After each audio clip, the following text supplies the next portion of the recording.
இது வந்து சண்டே எடுத்த வீடியோ. சண்டே வந்து மட்டன் குழம்பு தான் ரெடி பண்ணிகிட்டு இருந்தேன். ஒரு கடாயில் நல்லெண்ணெய் ஊற்றிட்டு கறி மசாலா பட்ட வகைகள் சின்ன வெங்காயம்லாம் போட்டு வதக்கினதுக்கப்புறமா இஞ்சி பூண்டு பேஸ்ட்டு தக்காளி போட்டு நல்லா வதக்கிக்கிட்டேன். மட்டன் மசாலா, சில்லி பவுடர், கொஞ்சம் குழம்பு மிளகாப்பொடி இது எல்லாத்தையுமே போட்டு நல்லா மிக்ஸ் பண்ணிட்டேன். மட்டன் வந்து ஆல்ரெடி வேக வச்சுட்டேன். ஒரு குக்கரில் நல்லெண்ணெய் ஊற்றி இந்த மட்டனை போட்டு கொஞ்சம் நல்லா தண்ணி வந்து விடுற அளவுக்கு நல்லா வதக்கிக்கலாம். இந்த மட்டன்லேருந்து தண்ணிலாம் வந்ததுக்கப்புறமா கொஞ்சம் இஞ்சி பூண்டு பேஸ்ட்டு, சில்லி பவுடர், உப்பு போட்டு நல்லா வேக வச்சுட்டேன். ஒரு 6-7 விசில் விட்டுட்டேன்.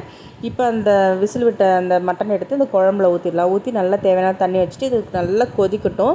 ஒரு பக்கம் இட்லி ஊற்றி வச்சுட்டேன். தேங்காய் அரைச்சிக்கலாம். சின்ன வெங்காயம், மிளகு, சோம்பு, கசகசா, சீரகம், கறி மசாலா பட்ட வகைகள், அடுத்து தேங்காய் இது எல்லாத்தையுமே போட்டு அரைச்சிக்கலாம். நான் வந்து சின்ன வெங்காயம் வந்து ஒரு 7-8 போல் எடுத்துக்கிட்டேன். அரைச்ச தேங்காவை அந்த குழம்புல ஊற்றி கொத்தமல்லி தூவி இறக்கிடுங்க. சூப்பராக இருக்கும் இட்லி தோசைகள்லாம்.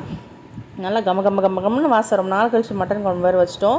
இன்றைக்கி கொஞ்சம் வேறு மாதிரி மெத்தடில் தான் செஞ்சேன். நான் எப்போவும் செய்கிற மாதிரி இல்லை, எல்லாம் அரைச்சி ஊற்றி செய்வேன். இன்றைக்கி வேறு மாதிரி செஞ்சுட்டேன். நம்ம வந்து சும்மா தொட்டுலாம் சாப்பிடக்கூடாது. இட்லியை வச்சு அதில் நல்லா குழம்பு ஊற்றி ஊற வச்சு அந்த இட்லியை பிச்சு அதில் கொஞ்சம் கறி பீஸு, கொத்தமல்லி, கருவேப்பிலை எல்லாத்தையும் வச்சு சாப்பிட்ணும்.